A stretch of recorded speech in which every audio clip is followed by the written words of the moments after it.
Lam Ia Nga ngalong nompo ubala rem klem bami atrai ngam long ching nga shem ya lam mami ya nang ni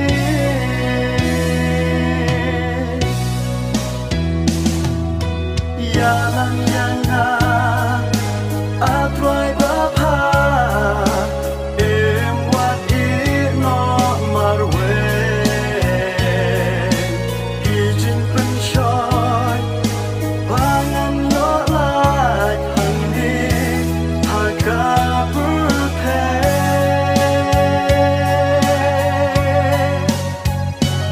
atrai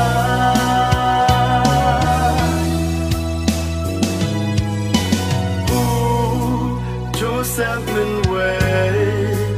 lang ki jin ja kus lai uma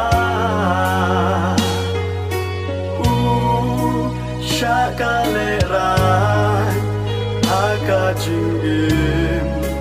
dap da kut la Henry atrai mem shem la cha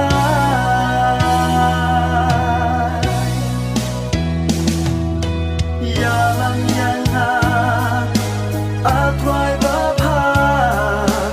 em wat I no marwe kijin pen shoy pangan yo lak hang ni haka purpe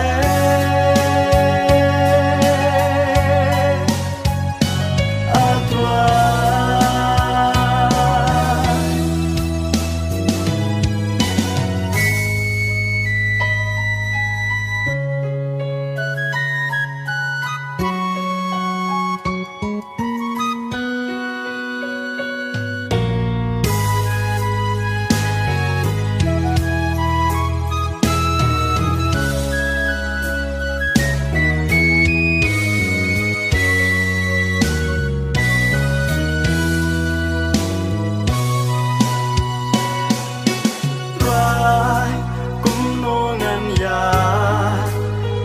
Kapurtei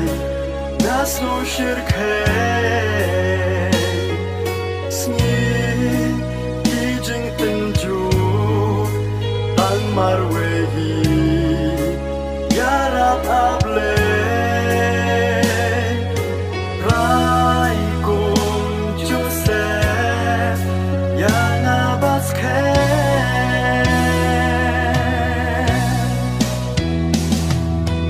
ya Lam Ia Nga atrai bapa em wat I no marwe kijin